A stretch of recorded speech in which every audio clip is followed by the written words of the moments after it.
السلام علیکم ورحمۃ اللہ وبرکاتہ۔ الحمد للہ نحمده ونستعینه ونستغفره ونعوذ باللہ من شرور انفسنا ومن سیئات اعمالنا، من يهده الله فلا مضل له ومن يضلله فلا هادي له، ونشهد ان لا اله الا الله وحده لا شريك له، ونشهد ان محمدا عبده ورسوله، اما بعد، قال الله عز وجل في القرآن المجيد والفرقان الحميد، اعوذ باللہ من الشیطان الرجیم، بسم اللہ الرحمن الرحیم، وعاشروہن بالمعروف۔ معزز حاضرین و ناظرین، آج کی اس بابرکت محفل میں آپ سے جس موضوع پہ خطاب کرنا ہے وہ موضوع ہماری معاشرتی خانگی ازدواجی زندگی سے متعلق ہے۔ معاشرہ فرد سے اور فرد جماعت سے اور جماعت ازدواجی زندگی سے وجود پذیر ہو کر سماجی زندگی کا روپ دھارتا ہے۔ اس سماجی زندگی کی آبیاری کے لیے ازدواجی زندگی کا خوشگوار ہونا لازم اور ضروری ہے۔ ازدواج یعنی شادی اور بیاہ کے ذریعے جب مرد عورت ایک ساتھ جمع ہوتے ہیں اور زندگی ان دو چکوں پہ، ان دو پہیوں کے ذریعے آگے بڑھتی ہے اور شاہراہ حیات پر وہ اپنی منزلیں طے کرتی ہوئی اپنے مقصد تک پہنچنے کے لیے کوشاں ہوتی ہے، تو اسے اس سفر میں ناگوار صورتیں بھی پیدا ہوتی ہیں اور خوشگوار حالات بھی پیش آتے ہیں۔ ناگواری کی صورت میں کبھی زندگی کی تلخیاں زندگی کی کشتی کو ہچکولے کھلا کر کے اور مصیبت کی آماجگاہ میں، بلکہ مصیبت کے بھنور میں اس کو ڈال دیتی ہیں۔ اس لیے لازم و ضروری ہے کہ اس سفر کے دوران ہم بیدار مغزی کا ثبوت دیں۔ زن و شو دونوں ایک دوسرے کے تعلق سے چوکنا رہیں، ایک دوسرے کی خصوصیات، امتیازات، حالات کو غائرانہ نظر سے دیکھیں اور اسی کے مطابق وہ معاملہ کریں، تو بہت حد تک ہماری ازدواجی زندگی خوشگواری کا گلدستہ بن سکتی ہے۔ معزز ناظرین، ازدواجی زندگی کے تعلق سے اللہ رب العزت کا ارشاد ہے، وعاشروہن بالمعروف، عورتوں کے ساتھ اچھا معاملہ کرو، ان کی معاشرت کو عمدہ بناؤ، اس لیے کہ مردوں کو اللہ تبارک و تعالیٰ نے ایک گنا عورتوں پر برتری عطا فرمائی ہے، فضیلت عطا فرمائی ہے۔ الرجال قوامون علی النساء، اللہ رب العزت فرماتے ہیں کہ عورتوں پر مردوں کو جو ہے قوام بنایا گیا ہے۔ قوام یعنی اس کے سہارے وہ کھڑی ہوتی ہیں، اس کے سہارے اس کی زندگی میں آب و تاب پیدا ہوتی ہے، اس کے سہارے اس کی زندگی پر رعنائیاں ملتی ہیں، اس کے سہارے اس کی زندگی میں مسکراہٹیں بکھر جاتی ہیں، اس کے سہارے اس کی زندگی کو فروغ حاصل ہوتا ہے، اس کے سہارے اس کی زندگی میں رشتوں کے تمام سوتے پھوٹ پڑتے ہیں، اور اسی کے سہارے انسانی زندگی میں جب وہ ماں کی شکل، ماں کا روپ دھار لیتی ہے، تو نبی کریم احمد مجتبیٰ محمد مصطفیٰ صلی اللہ علیہ وآلہ وسلم کی زبان مبارک نے اس کے پیروں تلے جنت ہونے کی بشارت عطا فرمائی ہے۔ لہذا ایک عورت کا مرد کے اوپر یہ ذمہ داری ہے کہ مرد اس حقیقت کو سمجھے۔ ایسا نہیں کہ عورت نعوذ باللہ ایک داسی ہے، ایک نوکرانی ہے، ایک خادمہ ہے، وہ ایک چپل و جوتے کے مانند ہے کہ جب چاہا پہن لیا اور جب چاہا اتار کے پھینک دیا۔ یہ تصور جاہلانہ ہے، یہ تخیل فاسقانہ ہے، یہ خیال تاریکیوں میں ڈھکیلنے والا ہے۔ اسلام نے آ کر اس تخیل کا ازالہ کیا ہے، اس نے ان کے مقام اور مرتبے کو بتایا ہے۔ اللہ کے رسول احمد مجتبیٰ محمد مصطفیٰ صلی اللہ علیہ وسلم کا ارشاد عالی ہے، الدنیا کلها متاع وخیر متاع الدنیا المرأة الصالحہ، پوری کی پوری دنیا برتنے کے لیے، اس کو اس سے فائدہ اٹھانے کے لیے اللہ نے دنیا بنائی ہے تاکہ تم فائدہ اٹھاؤ اور اپنی آخرت کو سنوارو۔ اور ان میں دنیا کے اندر جتنی چیزیں ہیں، دنیا کے اندر جتنا سرمایہ ہے، دنیا کے اندر جو حسن و جمال کی شکلیں ہیں، ان میں سب سے زیادہ فائق، سب سے زیادہ مؤثر، سب سے زیادہ نافع اور سب سے زیادہ مفید وہ عورت ہے جو نیک ہو، صالح ہو۔ اللہ کے رسول صلی اللہ علیہ وسلم نے فرمایا کہ دیکھو وہ تمہارے لیے ایک ڈھال کے مثل ہے، جس طرح ڈھال سے انسان اپنے آپ کو بچاتا ہے، دشمن کے وار کو روکتا ہے، ایسی ایک مرد اپنی عصمت کی حفاظت کرتا ہے عورت کے ذریعے۔ عورت کو اسلام نے اونچا مقام عطا فرمایا ہے، اس کی خلقت کو بیان کر کے، اس کی فطرت پر کلام کرتے ہوئے اللہ کے رسول صلی اللہ علیہ وسلم نے فرمایا کہ عورت مرد کی پسلی سے پیدا کی گئی ہے، اور پسلی ہڈی سے مرکب ہے، ہڈی سے عبارت ہے، اور مرد کو پیدا کیا گیا مٹی سے، مرد مٹی سے پیدا کیا گیا اور عورت پسلی سے پیدا کی گئی مرد سے۔ لہذا مرد کا خمیر مٹی ہے، عورت کا خمیر مرد کی ہڈی ہے، اور جو جس کا خمیر ہوتا ہے وہ اسی میں سوچتا ہے، اسی میں غور کرتا ہے، اسی کی فکر و کاوش میں لگا رہتا ہے، اسی کو فروغ دیتا ہے، اسی کو بناتا سنوارتا ہے، اسی میں حسن و جمال پیدا کرنے کی کوشش کرتا ہے۔ لہذا ایک مرد جب باہر جاتا ہے، کماتا ہے، ملازمت کرتا ہے، تنخواہیں اٹھاتا ہے، زراعت کرتا ہے، فصلیں اگاتا ہے، دکان کرتا ہے، تجارت کرتا ہے، مال و زر سمیٹتا ہے، جمع کرتا ہے، تو اسے فکر ہوتی ہے مکان بنا لے، اسے فکر ہوتی ہے کہ کوئی باغ خرید لے، اسے فکر ہوتی ہے جائیداد بنا لے۔ مٹی سے پیدا ہوا، مٹی کی طرف وہ دیکھتا ہے، اور عورت مرد کی پسلی سے پیدا ہوئی، لہذا وہ ہمہ وقت مرد کی فکر میں جو ہے وہ لگی رہتی ہے، میرا شوہر کہاں ہے، میرا شوہر اس وقت تک کیوں نہیں آیا۔ وہ ایک ایک لمحے کا حساب کرتی ہے، ایک ایک لمحے اس کے لیے بار ہو جاتے ہیں جب شوہر گھر سے باہر ہوتا ہے اور وقت پر گھر نہیں آتا ہے۔ اپنے شوہر کو اگر دیگر کسی اجنبی خاتون کے ساتھ اس نے دیکھ لیا تو اس پر سانپ لوٹ جاتا ہے، کیوں؟ اس لیے کہ وہ ہم وقت شوہر کی فکر میں رہتی ہے۔ لہذا اس حقیقت کو شوہر کو سمجھنا چاہیے۔ اسی لیے قرآن پاک نے کہا کہ ہن لباس لکم وانتم لباس لہن۔ اس سے بلیغ تعبیر کوئی نہیں دی جا سکتی ازدواجی زندگی کی، اس سے زیادہ مؤثر بات، حقیقت آفری بات پیش نہیں کی جا سکتی ہے۔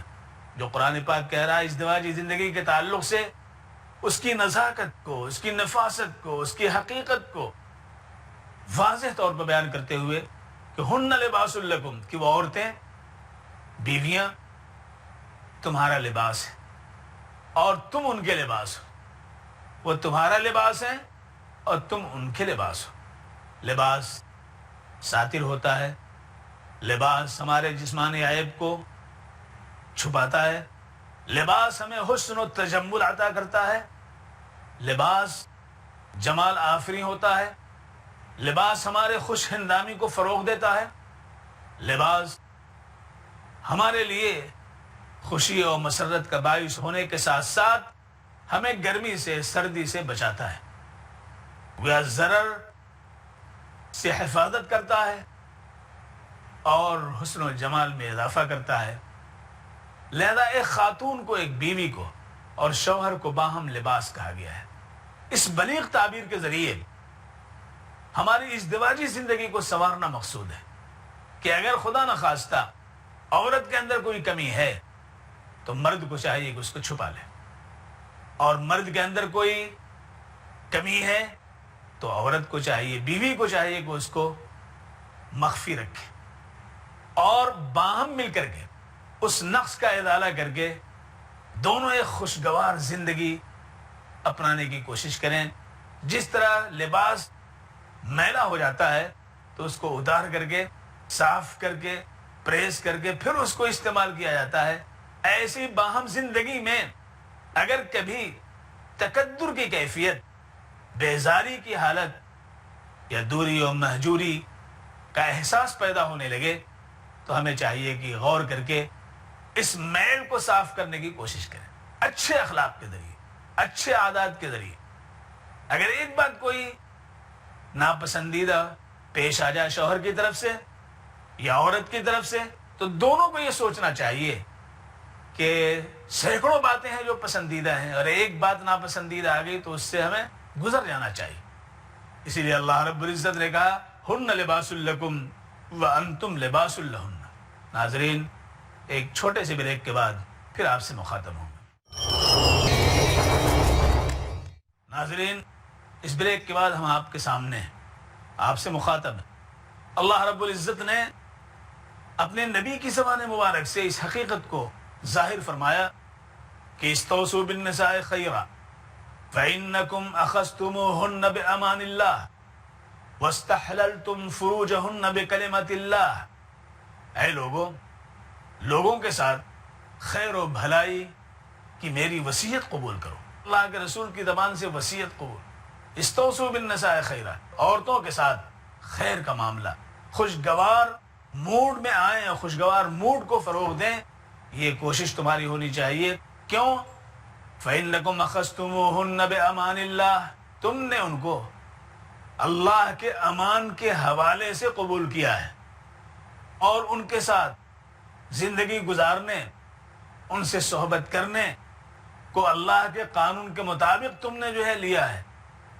لہذا تمہیں چاہیے کہ اس عورت کے ساتھ اچھا معاملہ کرو، ان کا موڈ کو صحیح رکھو، ان کے خرچ میں کشادگی کرو۔ ایسا نہیں کہ انہیں تم یہ سمجھو کہ یہ داسی ہیں، یہ کمتر ہے۔ نہیں، کمتر کیسے ہے؟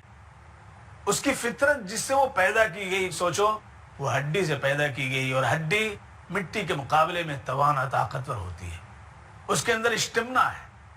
عورت چولہے کے پاس بیٹھ جاتی ہے، عورت جلتے ہوئے توے پر ہاتھ رکھ دیتی ہے، روٹی پکاتی ہے اپنے ہاتھ سے اس کو پلٹ دیتی ہے۔ سخت گرمی ہے، لکڑی میں شعلے اٹھ رہے ہیں، انگاروں سے بھرا ہوا چولہا ہے، عورت اس کے پاس بیٹھ کر تمہارا کھانا پکاتی ہے۔ تمہیں اگر ایک دن پکانا پڑ جائے تو ناک کو چنے چبانے پڑ جائیں گے۔ یہ اجتماع مرد میں نہیں، عورت کے اندر اللہ نے دیا۔ اس کو وہ صبر سے، شکیبائی سے، استقامت کے ساتھ مرد کے لیے جھیلتی ہے، تو مرد کو بھی چاہیے کہ اپنی عورت کے ساتھ معاملہ وہ کرے کہ اس کی زندگی کی آگ بجھ جائے، اس کی زندگی کی رونقیں بڑھ جائیں، اس کی زندگی اور دل و دماغ کے اندر جو چمن لے کر کے آئی ہے، اپنے گھر سے سجا کر کے آئی ہے، اس میں اس کو برگ و بار لانے کا موقع ملے۔ معزز ناظرین، آپ کو معلوم ہے کہ ایک عورت جب رخصت ہو کر کے اپنے گھر سے آتی ہے، دلہن ہوتی ہے، تو ظاہر ہے اپنے والدین کو اس نے چھوڑا، اپنے بھائیوں کو اس نے چھوڑا، اپنی بہنوں سے اس نے رخصتی حاصل کی، اپنے چاہنے والوں سے وداع حاصل کیا، سب کو چھوڑ کر کے وہ آئی۔ اب کس کو وہ دیکھ رہی ہے؟ اپنے شوہر کو دیکھتی ہے۔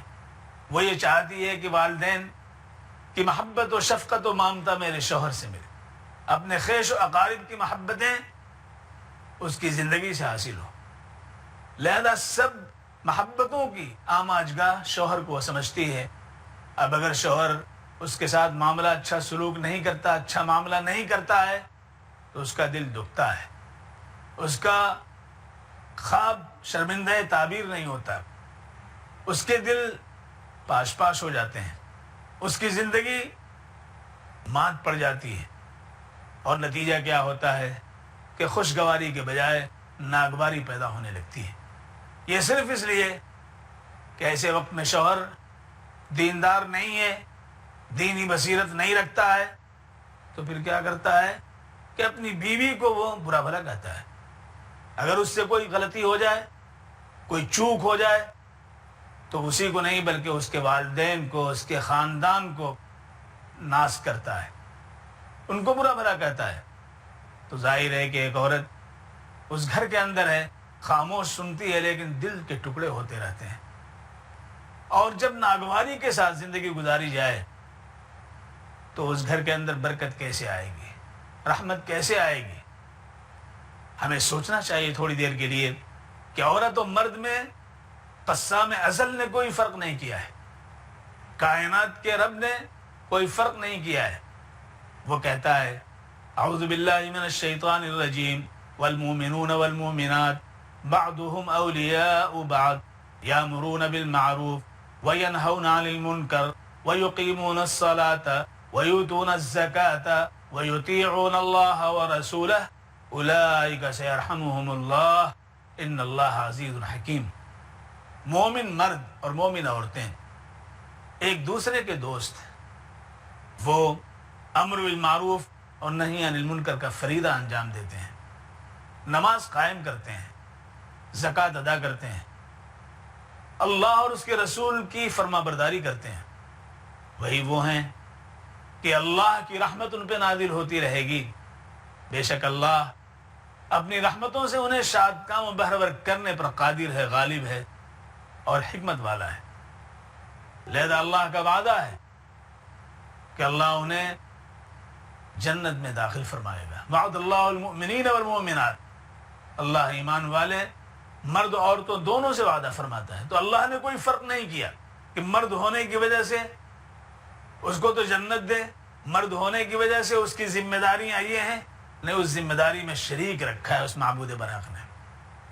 دوسری جگہ اللہ رب العزت نے فرمایا من عمل صالحا من ذکر او انثى وهو مؤمن فلنحيينه حياة طیبہ وَلَنَجْزِيَنَّهُمْ أَجْرَهُمْ بِأَحْسَنِ مَا كَانُوا يَعْمَلُونَ۔ سورہ نحل کی آیت ہے، اللہ رب العزت کا ارشاد ہے کہ جو بھی نیک عمل کرے، خواہ وہ مرد ہو یا عورت ہو، شرط یہ ہے کہ وہ صاحب ایمان ہو، تو ہم انہیں ایک پاکیزہ خوشگوار زندگی عطا کریں گے۔ اللہ نے کوئی فرق نہیں کیا کہ مرد کو دیں گے عورت کو نہیں دیا۔ فَلَنُحْيِيَنَّهُ حَيَاةً طَيِّبَةً وَلَنَجْزِيَنَّهُمْ أَجْرَهُمْ، اور دوسری بات یہ کہ ہم ان کو جزا دیں گے، بدلہ دیں گے، اجر کی شکل میں، ثواب کی شکل میں، اس سے بہتر انداز میں جو انہوں نے عمل کیا ہے۔ یہ اللہ کا وعدہ ہے۔ تیسری آیت جو سورہ آل عمران کی ہے، اللہ رب العزت کا ارشاد ہے انی لا اضیع عمل عامل منکم من ذکر او انثی، بے شک میں کسی ایسے فرد کو جو عمل کرے، خواہ مرد ہو یا عورت ہو، اس کے عمل کے اجر کو میں ضائع نہیں کروں گا۔ بعضهم من بعض، وہ سب ایک ہے، مرد ہو یا عورت۔ یہ تین آیتیں میں نے نمونے کے طور پہ پیش کی ہیں۔ اس حقیقت کو فراموش نہ کرنا چاہیے کہ عورت ہو یا مرد، دونوں عزت کے مستحق ہیں، دونوں ایک ماں باپ کی اولاد ہیں۔ لہذا یہ سماج میں اگر یہ بھاونا ہے، اگر یہ تأثر ہے کہ عورت گری ہوئی ہے، عورت جو ہے وہ اس مقام کا حامل نہیں ہے، تو ایسی صورت میں گویا جس نے ہم سب کو پیدا کیا ہے اس نے تو برابری دی اور ہم گھٹا رہے ہیں، تو ظالم شمار کیے جائیں گے، ظالم شمار کیے جائیں گے، اور اس ظلم کا اثر یہ ہوگا کہ ہماری زندگی تباہ ہو جائے گی۔ آج سماج کے اندر طلاق کی شکلیں، طلاق کی تعداد بڑھتی چلی جا رہی ہے۔ کیوں بڑھتی چلی جا رہی ہے؟ صرف اس لیے کہ خوشگوار زندگی سے ہم نے رخ موڑ لیا ہے۔ مادیت نے، پیسے نے، مطالبے نے، جہیز کے مطالبے نے ہمیں اس محبت سے دور کر دیا ہے جس محبت کی گود سے خوشی اور مسرت کے فوارے نکلتے ہیں۔ اللہ تبارک و تعالیٰ نے تو جو زندگی عطا کی تھی، اس نے ایک موجودانہ زندگی یہ دی کہ کہاں کی عورت، کس خاندان کی عورت، اور شادی ہوتے ہی، نکاح ہوتے ہی، قبل تو پڑھتے ہی میں نے قبول کیا، یہ چار لفظی جملہ جو ہے یہ اتنا مؤثر ہے کہ جہاں قبل تو کہا میں نے قبول کیا، سارے رشتے جو نہیں تھے قائم ہو جاتے ہیں، اور وہ ساری محبتیں جو پہلے سے تھیں وہ سمٹ کر کے ایک شخص کی زندگی میں آ جاتی ہیں۔ یہ اللہ تبارک و تعالیٰ نے ایک معجزانہ انداز میں اس کو بیان فرمایا ہے۔ وَمِنْ آيَاتِهِ أَنْ خَلَقَ لَكُم مِّنْ أَنفُسِكُمْ أَزْوَاجًا لِتَسْكُنُوا إِلَيْهَا وجعل بینکم مودۃ ورحمہ ان فی ذلک لآیات لقوم یتفکرون۔ اللہ تعالیٰ فرماتے ہیں کہ اس کی نشانیوں میں سے یہ ہے کہ اس نے تم کو تمہیں سے ایک جوڑا دیا ہے، ایک جوڑا پیدا کیا ہے، تمہارا تمہیں سے ایک جوڑا۔ ایسا نہیں کہ انسان کو بھینس کا جوڑا دے دیا، نہیں، اللہ نے انسان کو انسان کا جوڑا دیا۔ کیوں دیا؟ تاکہ تمہیں سکون ملے، تمہیں سکون ملے۔ آج سماجی زندگی سے سکون جو غائب ہے، اور سکون کے لیے مارا مارا پھر رہا ہے انسان۔ مغربی اقوام، امریکہ کے رہنے والے، برطانیہ کے رہنے والے، فرانس کے رہنے والے، جرمنی کے رہنے والے، یہ مارے مارے پھر رہے ہیں۔ کیوں مارے مارے پھر رہے ہیں؟ اس لیے کہ ازدواجی زندگی ان کے ہاں جو ہے تباہ ہے، معاشرتی زندگی ختم ہے، لہذا فرینڈ کی شکل میں، بوائے فرینڈ، گرل فرینڈ کی شکل میں گھومتے ہیں، لیکن ظاہر سکون نہیں ہے۔ ظاہر ہے اللہ نے جس میں فطری طور پہ سکون رکھا ہے، اس کو چھوڑ کر کے ہم نقلی سکون کو حاصل کریں گے تو ایسی ہے جیسے نقلی نوٹ سے کبھی ہماری تجارت نہیں چل سکتی ہے، اور چلے گی بھی تو ہم پکڑے جائیں گے، بے عزت ہوں گے۔ اسی طرح سے اس نقلی ازدواجی زندگی جو آج عام ہوتی چلی جا رہی ہے، اس سے ہمارا سکون غارت ہو رہا ہے۔ تو پہلی چیز لتسکنوا الیہا، اور جب سکون زندگی میں ہو تو خوشگواری آئے گی، خوشگوار جھونکے آئیں گے، راحت اور الفت کی فضا قائم ہوگی، شوق و لگن و محبت کے دریچے اور درپن سامنے آئیں گے۔ لہذا اللہ تبارک و تعالی نے فرمایا کہ یہ اللہ کی طرف سے ایک نشانی ہے، ایک عظیم نشانی ہے۔ وَجَعَلَ بَيْنَكُمْ مَوَدَّةً وَرَحْمَةً، اور پھر اس نے بنایا تمہارے درمیان مودت اور رحمت، محبت اور رحمت کے جلوے اس نے تمہیں عطا کیے ہیں۔ لہذا جوانی میں شہوت کی بنیاد پہ محبت کا جو جھونکا اٹھتا ہے، تو بڑھاپے میں رحمت ایک دوسرے کے ساتھ ہو جاتی ہے، وہ اس کے کام آتا ہے اور وہ اس کے کام آتی ہے۔ شہوت کا سلسلہ جو ہے کم ہو جاتا ہے، لیکن رحمت کا، محبت کا سلسلہ دراز ہو جاتا ہے، اس میں اضافہ ہو جاتا ہے۔ لہذا خوشگوار زندگی کے لیے ہمیں چاہیے کہ ہم دونوں کے مقام کو سمجھیں، دونوں کے رتبے کو سمجھیں، دونوں کی ذمہ داریوں کو سمجھیں۔ اللہ تبارک و تعالیٰ نے عورت کو مرد کے حوالے کیا ہے، تو عورت کو بھی سمجھنا چاہیے اسی مرد کے ذریعے اللہ نے عزت دی ہے، اسے تمام رشتے عطا فرمائے ہیں، ان رشتوں کی قدر کرتے ہوئے خوشگوار ازدواجی زندگی کو بنانے کی فکر کرنی چاہیے۔ اللہ ہم سب کو توفیق سے نوازے۔ وآخر دعوانا الحمدللہ رب العالمین۔